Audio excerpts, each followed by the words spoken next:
साथ ही का यह वीडियो एक कर्मठी मार्क्सवादी चिंतक दार्शनिक कॉमरेड सुखनंदन राम एडवोकेट की स्मृति शोक सभा का है। सुखनंदन जी का जन्म आजमगढ़ जिले के मोहम्मदपुर ब्लॉक के पास कोरोड़ा में आजादी के पूर्व भारत में कम्युनिस्ट आंदोलन का ऐतिहासिक वर्ष 1936 में हुआ था, जिनकी मृत्यु 18 फरवरी 2025 को हुई। उन्होंने 90 वर्ष की लंबी आयु पूरी की। बताते हैं कि आप विद्यार्थी जीवन में ही साम्यवादी आंदोलन से प्रभावित होकर नक्सलाइट मूवमेंट में शामिल हो गए थे। आगे चलकर वे भारतीय कम्युनिस्ट पार्टी मार्क्सवादी के कार्यकर्ता बन गए और लोकसभा का चुनाव भी लड़े। कॉमरेड सुखनंदन जी राहुल सांकृत्यायन और भगत सिंह से बहुत प्रभावित थे। वे सभी को राहुल जी की प्रसिद्ध कृति भागो नहीं दुनिया को बदलो जरूर पढ़ाते थे। उसी पुस्तक को पढ़कर डॉ तुलसीराम जेएनयू में प्रोफेसर बन गए। उनके भतीजे डॉ राम नारायण राम भी जेएनयू से पीएचडी कर मंडलीय उच्च शिक्षा निदेशक से रिटायर हुए। कॉमरेड सुखनंदन जी के 3 पुत्र डॉ कविता नंदन, डॉ कवितेंद्र, डॉ कविता नंदन सूर्य तीनों वर्तमान में प्रोफेसर है। एक पुत्री कविता नंदिनी कवित्री है तथा उनका पूरा परिवार उनकी विचारधारा से जुड़ा है, जो आज के समय में बड़ी बात है। 13 अप्रैल 2025 को आजमगढ़ के नेहरू हॉल में उनकी स्मृति में सभा थी, जिसमें बड़ी संख्या में उनके साथ कार्य करने वाले साथी और परिवारीजन मौजूद रहे। सुने इस मौके पर सीपीआई के वरिष्ठ कॉमरेड हरिमंदिर पांडेय ने सुखनंदन जी के जन्म वर्ष से लेकर अब तक के साम्यवादी इतिहास को कैसे बताया। 1936 में ही किसान सभा की बात हुई। अखिल भारतीय किसान सभा का राष्ट्रीय अधिवेशन लखनऊ में हुआ। 1936 में ही प्रगतिशील लेखक संघ का राष्ट्रीय सम्मेलन 9-10-11 अप्रैल 36 को लखनऊ में ही हुआ।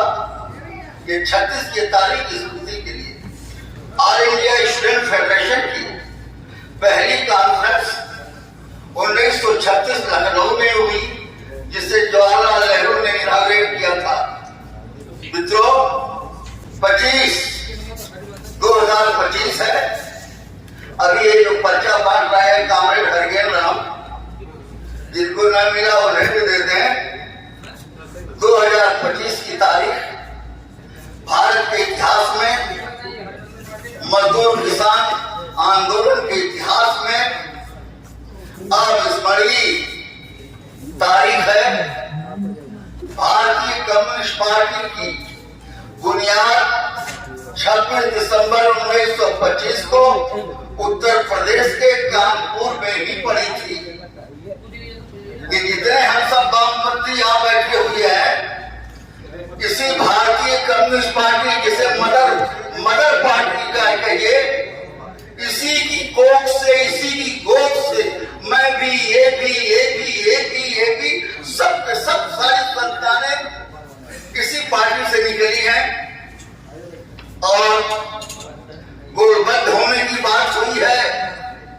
किस तरह के खतरे हैं, हम सबको गोलबद्ध अवश्य होना चाहिए।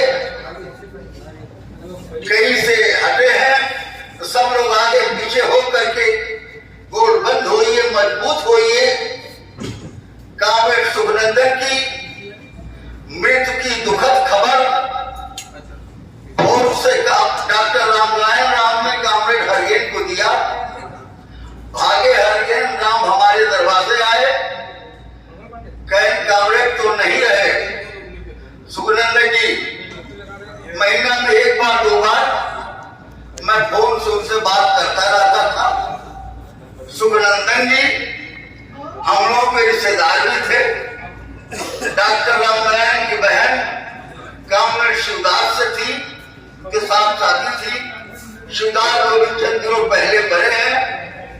शिवदास नाम को कम्युनिस्ट पार्टी के बारे में पहली जानकारी कॉमरेड सुखनंदन ने शिवदास राम को दिया था, जो भारतीय कम्युनिस्ट पार्टी के जिला कार्यकारिणी के मेंबर तक थे। 1967 में जब ये मार्क्सवादी कम्युनिस्ट पार्टी से विधानसभा का चुनाव लड़ रहे थे, मैं नौजवान था, सामाजिक विचार था। लेकिन कम्युनिस्ट या वामपंथी नहीं था, सामाजिक विचार था। ये अपना चुनाव प्रचार करते हुए मेरे दरवाजे पहुंचे। मेरे पास एक पांडुलिपि थी, अगस्त 1942 की रात का स्वतंत्रता संग्राम सेनानी राजदेव शर्मा ने लिखा था। इन्होंने परिचय दिया कि मैं मार्क्सवादी कम्युनिस्ट पार्टी से विधानसभा को उम्मीदवार हूं। वह पांडुलिपि देख करके मेरे बारे में मेरे बारे में उन्होंने एक धारणा बनाई कि लगता है कि लड़का कुछ है, लिखने पढ़ने वाला समझदार लगता है। उन्होंने मुझसे ये कहा कि आप मुझको वोट दो, चाहे मत वोट देना, लेकिन पढ़ते रहना, सारे साहित्य को खूब पढ़ो। उसके बाद मार्क्स लेनी है, जिसको जाना पड़ना पढ़ो, प्रेमचंद को पढ़ो, राहुल को पढ़ो। मित्रों, अभी 9 अप्रैल को राहुल जी का जन्मदिन हुआ है। कल कहा भाई ने कि अम्बेडकर जयंती है, मत भूलिए, स्मृति कीजिए, कल महापंडित राहुल सांकृत्यायन की पुण्यतिथि भी है। जहां डॉक्टर अम्बेडकर का जन्मदिन मनाइए, उसी मंच से राहुल सांकृत्यायन को याद कीजिए कि आज उनकी पुण्यतिथि है। धन्यवाद। पूर्व जिला जज बीकानू राम ने सुखनंदन जी को एक असाधारण व्यक्तित्व का धनी बताते हुए कहा कि वे मार्क्सवाद को लेकर हर किसी से तीखी बहस भी कर लिया करते थे। कि उम्र में करीब 23-24 साल का अंतर है और यह भी साफ है कि मैंने मार्क्सवाद नहीं पढ़ा है, लोगों से सुना है उसके बारे में, और उनके बारे में क्या कहा जाए। जो इसके मास्टर थे, तो हम लोग जब बचपन में विद्यार्थी जीवन में थे, इतनी हिम्मत नहीं हुआ करती थी कि उनसे बात कर लें। और अभी थोड़े दिन से जब मैं इनके पड़ोस में आया हूँ तो उनके यहाँ आने जाने लगा। इस बीच मैंने देखा कि कभी कभी वो कह देते थे कि मेरा एक मित्र यहाँ आके पड़ा हुआ है, मैं बाहर नहीं निकल पा रहा हूँ, इसलिए मुझे खेद है। मैं बल्कि कहता था कि आप मुझे मित्र क्यों कह रहे हैं। तो ये बातें आई और अंत में फिर भी, लेकिन उनका टोन बोलने का वही रहा। जरा भी मुझसे कोई बातचीत हो जाए, अगर असहमत हो तो तुरंत वो डांट दिया करते थे। धीरे धीरे मेरे इनसे पारिवारिक और लोग जो थे सबसे संबंध हुए, सबसे जान पहचान हुई। और जिस दिन वो बनारस जा रहे थे, पता नहीं क्यों ये कविता नंदन थे, ये अपना मोटरसाइकिल वगैरह ठीक कर रहे थे और वो कपड़े वपड़े पहन के मेरे प्लाट पर आए और कहे कि मैं जा रहा हूँ दवा लेने, परसों आऊँगा तो फिर आपसे बात करूँगा। ये सब बात बड़ी देर खड़े खड़े ऐसे 15-20 मिनट हुई। तो अब मैं कोई स्मृति बताने के लायक नहीं हूँ, क्योंकि मैं बहुत साथ नहीं रहा, लेकिन इतना जानता हूँ कि वे एक स्तंभ रहे जहाँ से वो प्रकाश देते रहे। और इससे पहले किसी ने बताया, मैं सही जानता हूँ कि उस स्तर का परिवार शायद जिन्हें में ना मिले, जिनके घर में 4-4 पीढ़ी, ये उनकी देन है। पूर्व IAS हरिश्चंद्र जी ने कहा कि विद्यार्थी जीवन में सुखनंदन जी से बहुत साहित्य पढ़ने को मिला। आज जो वर्तमान दौर है, इसमें किसानों मजदूरों की एकता को कायम करके नया समाज बनाने की जरूरत है। बाद के वर्षों में मैंने देखा था कि सुखनंदन जी कुछ ज्यादा दार्शनिक हो गए थे, वो कुछ ज्यादा काल्पनिक हो गए थे।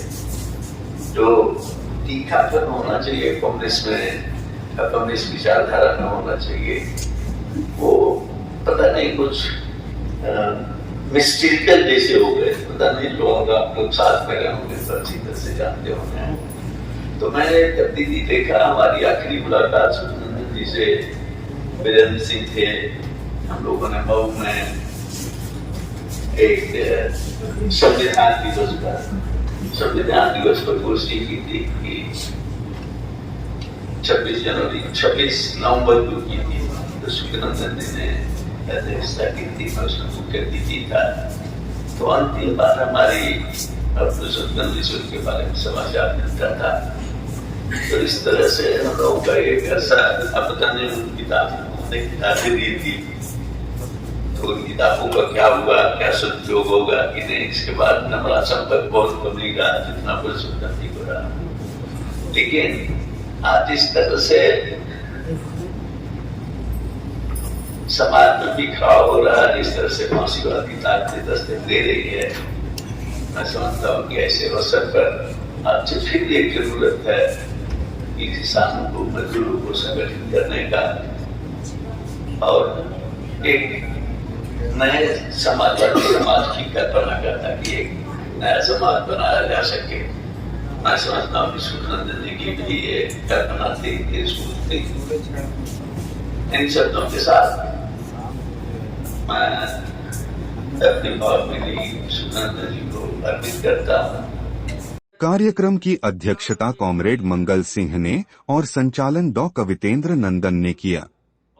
सुखनंदन जी के भतीजे डॉ राम नारायण राम ने उनकी स्मृतियों को याद करते हुए भावुक होते हुए बताया कि उन्होंने किस तरह परिवार को शिक्षा दिया। सुने डॉ राम नारायण राम ने क्या कुछ कहा। के रूप में जो मिलता था वो ये था कि एक दिन गौओं को या गायों को ये चरा रहे थे,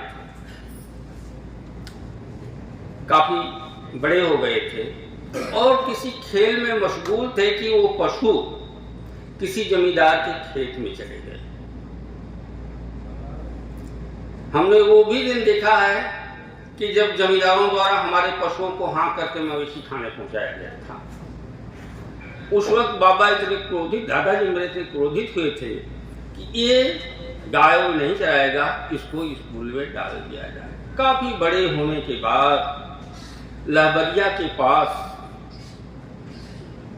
जहनियापुर है, जहाँ प्राथमिक विद्यालय होता था, लगभग मेरे घर से 3 किलोमीटर दूर, वहाँ से इन्होंने प्राथमिक की शिक्षा ग्रहण की थी। वहीं से उनकी पढ़ाई लिखाई शुरू हुई थी। यानी काम करते हुए काम में रुचि न लेना, यानी चरवाहे का काम करते हुए उसकी तरफ ध्यान न देना, इनको सजा के तौर पर एक तरह से स्कूल भेजा गया था। और इनके अंदर इतनी प्रतिभा थी, इतनी प्रतिभा थी कि स्कूल से लौटने के बाद जो उनके सबसे प्रिय बड़े भाई थे, अर्थात मेरे पिताजी, उनको ये पूरी की पूरी शिक्षा देते जाते थे। पढ़ना, लिखना, गुणा, भाग, जोड़, घटाना, सवैया, ढाइया, ब्यौढ़ा, क्या क्या पढ़ा डाला था इन्होंने, और उनसे वो शिक्षा मुझे मिली। शायद ही रेर लोगों के पिताजी रहे हों, चाचा ऐसे रहे हों जो उनको इस प्रकार की शिक्षा दिए हों, जैसी शिक्षा ग्रहण करने का अवसर मुझे। बचपन में थोड़ा डर लगता था अंधेरे में, और इनकी विशेषता ये थी कि एक जगह बैठ जाते थे, मुझे एक कॉर्नर पर और मेरे चचेरे भाई श्री राम जो मुझसे एक महीने 28 दिन छोटे हैं, उनको दूसरे कॉर्नर पर रखते थे और कहते थे पहाड़ा पढ़ो, गिनतियां सुनाओ। सबसे पहले इनके साथ रहने का अवसर जो मुझे मिला वो 1964। इस दौरान ये राजकीय सेवा में पोस्ट ऑफिस की सर्विस करने लगे थे 2 महीने के लिए। फूलपुर में पोस्टेड थे, फूलपुर आजमगढ़ में, और वहीं उन्होंने मुझे ले आकर के अपने साथ ABCD का ज्ञान कराया था। कुछ दिन मैं इनके साथ पहली बार जीवन में फूलपुर में रहा था। उस दौरान इनका ट्रांसफर अल्मोड़ा के लिए हो गया और इन्होंने नौकरी को इस्तीफा दे करके सीधे चल दिए थे MA करने के लिए। वहीं से पैटर्न कर गया। इससे पहले भी एक नौकरी मिली थी, ये जो वसूली का कार्य करते हैं लोग, अमीन, वो भी मिली थी। 1-2 बार गए और गांव में जाकर के इनको रुचिकर नहीं लगा, उसको भी त्याग दिया था। ये मैं जानता हूं 2 नौकरी का भी था उनकी,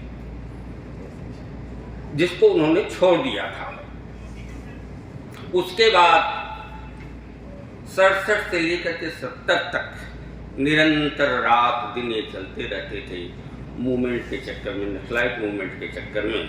यहाँ वकालत की तरफ बहुत कम ध्यान देते थे और परिवार की तरफ भी बहुत रुचि नहीं थी। ग्रैंडफादर हमारे चाहते थे कि किसी तरह से इनका विवाह हो जाए और कहते थे ये कि मेरा विवाह होगा तो आप नहीं रहेंगे। और सच यही हुआ कि 4 अक्टूबर सन 1970 में हमारे ग्रैंडफादर का देहांत होता है। 10 अक्टूबर 1970 को आप श्रीमान जी का विवाह होता है, एक सप्ताह के बाद। और तब से इनकी दिनचर्या पारिवारिक जीवन वाली हो गई। एक डोर में बंद करके शिक्षा तो देते थे, मार्क्सवाद की भरपूर शिक्षा देते थे, पढ़ने की लिखने की भरपूर शिक्षा देते थे, लेकिन उसके बाद पब्लिक के लिए जो वक्त दिया करते थे वो कम पड़ गया और अंततः कम पड़ता चला गया। इस जीवन में जितनी बार हम मिले हैं, जितने बार एक दूसरे के निकट आए हैं, सदैव तो एक दूसरे के वैचारिक रूप से तो निकट रहे ही, लेकिन जब भी आए हैं तो सदैव उनसे प्रेरणा मिलती रहती थी। अरे आप क्या कर रहे हो, कुछ करो तो, कुछ पढ़ो तो, कुछ लिखो तो, कुछ बनो तो। और शायद उनकी ही प्रेरणा है कि मैं और मेरे 3 भाई जेएनयू से शिक्षा ग्रहण करके परास्नातक की शिक्षा और एमफिल पीएचडी शिक्षाएं डिग्रियां वहीं से हासिल की हैं और संप्रति इस रूप में आप लोगों के समक्ष। मैं बहुत कुछ नहीं कहूँगा, मरने से 2 दिन पहले भी इसी प्रकार की हमारी बातें हो रही थी। और जिस दिन वो बनारस के लिए आखिरी दिन जाते हैं तो हमारे मित्र श्री विकानूराम जी जज साहब हैं, उनसे बड़ी लंबी बात होती है और उनको कहते हैं, उनको बताते हैं कि आप बौद्धिज्म की क्या बात करते हो, गौतम बुद्धा तो भगोड़ा था, जिम्मेदारियों से भाग गया। बौद्धिज्म पर काफी लंबा प्रवचन उनको सुनाए थे और मैं चाहता था कि सच मैं उस प्रवचन को, आखिरी उस विद्वतापूर्ण भाषण को विकानूराम जी के मुंह से आप सभी लोग सुने होते तो ज्यादा अच्छा है। सुनवा दीजिए भाई। धैर्य रखिए पांडे, धैर्य रखिए। और उस वक्त भी उन्होंने कहा था यार बड़ी लंबी उम्र जी ली है, अच्छा जी मैंने जी लिया है, बहुत तमन्ना नहीं है। और ये जानता हूँ कि बार बार देखिए कई लोग पहले से कहने लगे थे यार मृत्यु तो सबकी होती है, होगी, उससे क्या घबराना। और शायद यही बात बार बार मन भावुक होता है, ये आखिरी वक्त तक उनको ये बात प्रेरणा देती रही हम सबको कि मृत्यु तो संभावी है। और ये प्रेरणा देते हुए चले गए कि मेरे अंत पर किसी को आंसू बहाने की जरूरत नहीं है, खुशी खुशी आप सब मुझे दुनिया से रुखसत कर देना। दोस्तों वाणी मेरी लटका रही है, इसलिए मैं क्षमा चाहूँगा। धन्यवाद।